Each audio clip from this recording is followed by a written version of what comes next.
우리가 신앙생활 하면서 정말 주님을 제대로 알고 제대로 믿게 되기를 축원합니다. 우리 모두가 교회 다니는 사람이 아니라 예수 믿는 사람 되기를 소망합니다. 교회 다니는 사람이라는 것은 겉모습에 종교 생활을 하는 사람이지요. 그러나 그런 삶으로는 진정한 삶의 변화를 경험하기가 어렵습니다. 종교 생활이 아니라 주 예수 그리스도를 정확하게 알고 믿는 것이 우리의 삶에 큰 능력이 됩니다. 히브리서가 핵심이 하나입니다. 배교의 위험에까지 처한 핍박과 어려움을 겪는 성도들에게 그 핍박과 어려움 가운데 넘어지지 말고 예수를 바로 믿자 하는 것인데, 왜 그런 말씀을 전하느냐 하면 우리가 겪게 되는 핍박이나 어려움, 그것 자체가 문제가 아니라 예수님을 제대로 알지 못하는 것, 그 문제가 더 큰 문제다라고 하는 것입니다. 이유는 우리에게 많은 어려움이 있다 하더라도 사실 주님을 제대로 믿고 주님을 바라보는 눈이 띄어지기만 하면 우리가 겪는 모든 일들은 오히려 어려움이 아니고 간증이 되어질 수 있기 때문에 그렇습니다. 그래서 정말 주님을 믿는 이들에게는 어려움이 클수록 간증도 더 크게 되는 역사가 일어나게 되죠. 그래서 여러분, 주님을 알고 주님을 믿는 것 얼마나 중요한가. 아무리 큰 문제가 있어도 우리가 주님을 정확하게 알고 정확하게 믿게 되면 그것은 우리의 삶에 아무 문제도 아닌 것처럼 보여지게 됩니다. 그렇게 다 능히 이겨갈 수 있게 되죠. 그러나 주님을 온전히 믿지 못하고 알지 못하면 우리가 보기에는 작은 문제인 것 같아도 실제로 우리가 겪고 넘어서기에는 너무나 큰 문제처럼 보이게 됩니다. 문제가 크고 작으냐에 달려있지 않고 우리의 믿음, 하나님을 아는 것, 이것이 어떠냐에 달려있게 되죠. 그래서 오늘 이 새벽에 주님 앞에 제일 먼저 기도해야 할 것은 하나님을 바라보는 눈, 예수 그리스도를 바라보는 눈이 더욱 분명하게 띄어지기를 원합니다. 이렇게 기도했으면 좋겠습니다. 주님을 바라보는 눈이 띄일 때 믿음이 자라고 더 큰 믿음의 사람이 되어지기 때문에 그렇습니다. 이렇게만 되면 우리 가운데 오는 시험거리는 시험거리가 아니고 간증거리가 됩니다. 우리가 겪는 어려운 고난은 어려운 고난으로 끝나는 것이 아니라 오히려 더 하나님의 영광을 드러내는 귀한 간증이 되어지죠. 어제 우리 장로님, 권사님 취임 예배를 드렸는데 그 드리면서 아마 다 이 말에 공감하시리라고 생각이 됩니다.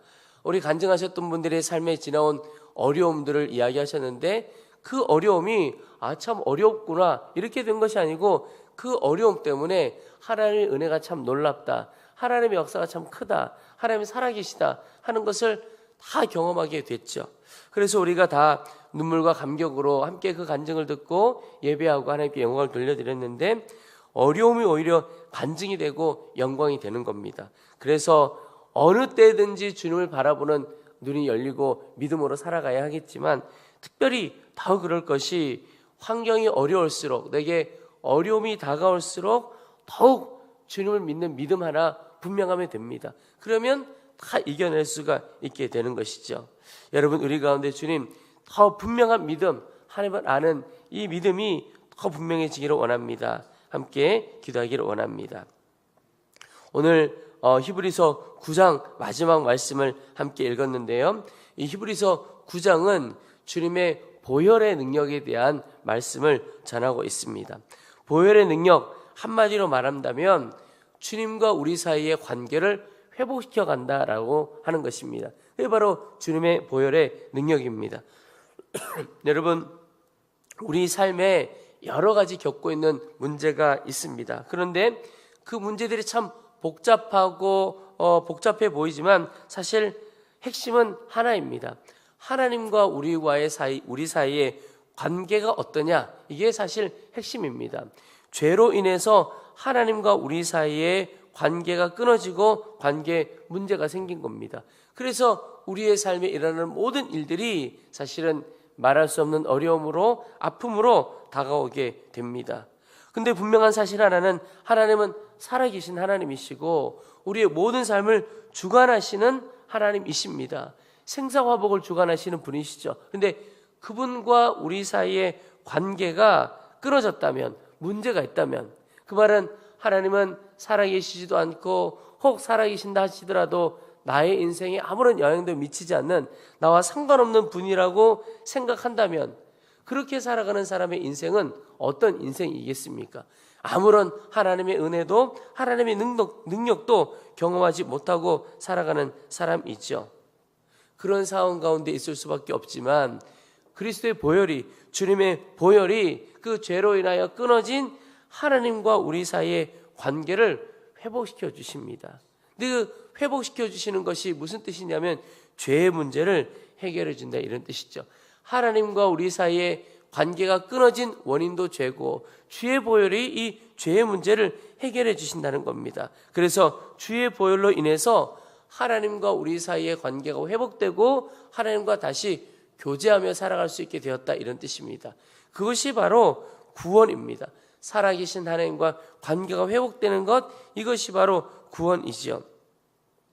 하나님과의 관계가 회복된 이후로 우리가 어떻게 살아가게 됩니까? 주의 보혈로 인하여 우리가 어떻게 살아가게 되느냐? 하나는 우리의 양심이 깨끗하게 되고, 또 하나 죽은 행실에서 떠나게 되어 하나님을 섬기게 된다라고 하는 것입니다. 이것이 9장 14절에 나오는 말씀입니다. 그런데 이 9장 전체는 보혈에 대한 말씀이라고 그랬는데요, 왜 이렇게 보혈, 피에 대해서 강조하고 있느냐 하는 것입니다. 피가 생명을 상징하기 때문에 그렇습니다.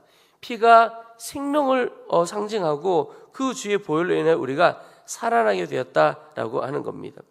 여러분, 주님을 제대로 믿어야 된다라고 그랬는데요, 주님을 제대로 믿는다라고 하는 것이 보혈의 능력을 정확하게 알고 그 주의 보혈을 의지하며 사는 겁니다.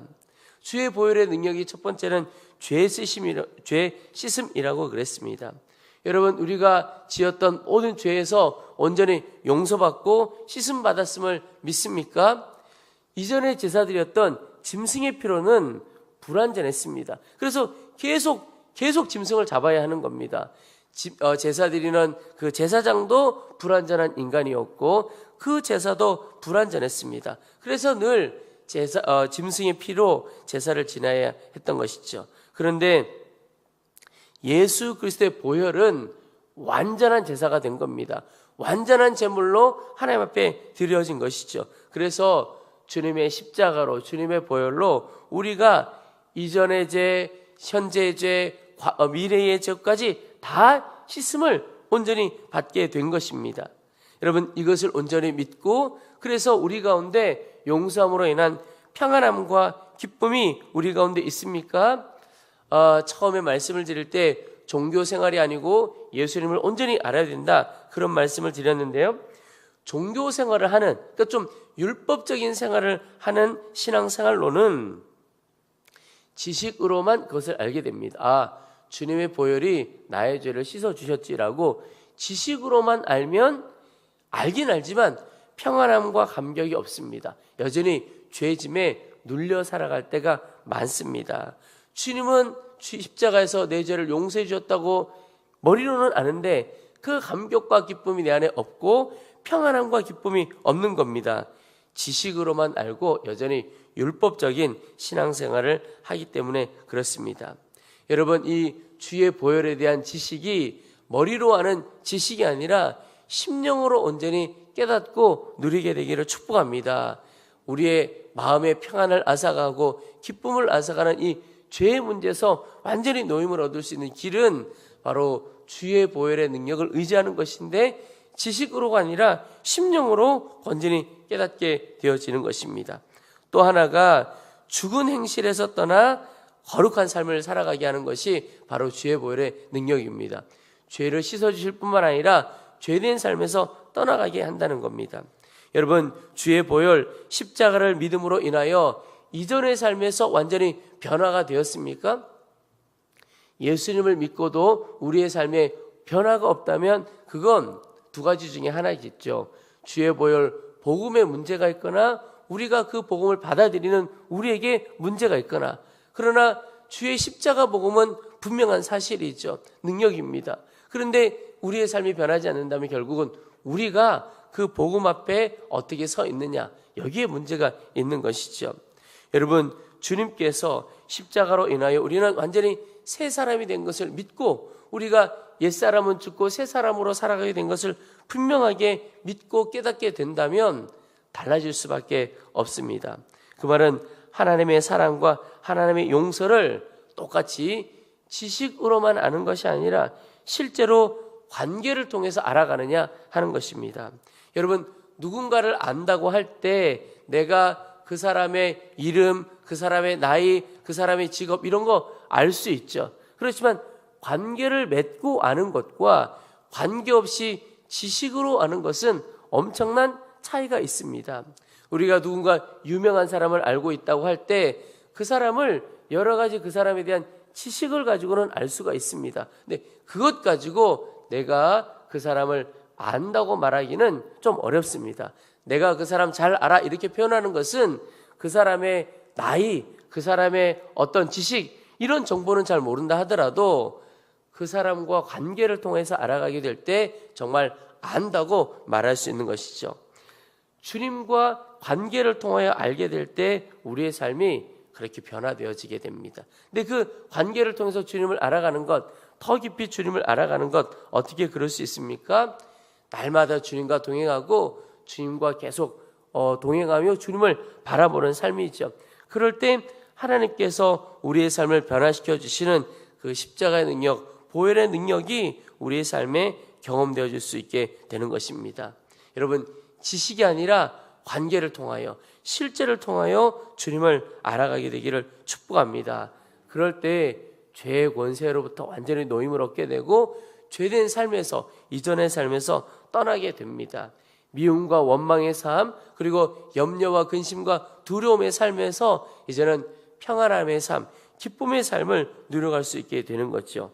곧 예수님을 관계를 통해서 알고 믿게 되는 사람이 더 이상 죄 짓지 않고 살아갈 수 있게 된다는 뜻입니다. 그래서 여러분, 오늘 우리가 무엇보다도 주님을 관계를 통해서 알아가기를 힘써야겠습니다. 근데 그 관계를 통해서 주님을 알아가기를 힘쓴다라고 하는 말은 주님 편에서는 늘 우리에게 손 내밀고 와 계신 것이죠. 우리가 반응하면 되는 겁니다. 늘 주님을 바라보고 소망하며 나가면 되는 겁니다. 제가 예전에도 한번 소개해드린 적이 있는데요. 비서처럼 하라라고는 책이 있습니다. 근데 아마 사회생활하는 우리 청년들이 읽으면 참 좋겠다는 생각이 드는데요. 직장생활을 하면서 어떻게 섬겨가야 할까 이런 이야기인데 제가 일반 서적인데도 읽다가 참 은혜를 많이 받았습니다. 왜 그러냐면 이 비서와 상사의 관계 표현을 해놓았는데요. 꼭 주님과 주님을 섬기는 종의 관계와 너무 똑같은 겁니다. 근데 그 비서처럼 하라는 책의 핵심이 뭐냐면 비서는 어떤 사람이냐? 상사에게 초점을 맞추고 살아가는 사람이다. 핵심이 그거예요. 근데 보니까 종이 주인과 똑같은 겁니다. 우리가 주님을 섬긴다고 할 때 어떻게 섬겨갑니까? 주님께 초점을 맞추는 인생, 그게 우리의 인생이잖아요. 이게 보니까 구절구절마다 똑같이 어떻게 이렇게 나중에 알고 보니까 그 책 지으신 분이 예수 믿는 분이신 것 같더라고요. 보니까 너무너무 제가 은혜를 많이 받았습니다. 여러분, 우리가 하나님을 알고 관계를 통해서 주님을 알아가게 되는 것은 우리가 주님께 초점을 맞추고 살아가는 것입니다. 그러면 주님의 사랑이 어떠한지, 주님의 마음이 어떠한지, 주님의 능력은 어떠한지 다 알 수 있게 되죠. 그리고 알아가는 것을 넘어서서 그것이 우리의 삶을 실제로 바꿔내는 하나님의 능력이 됩니다. 그 능력으로 우리의 삶에 진정한 변화를 경험하는 우리 모두가 되기를 주의 이름으로 축원합니다.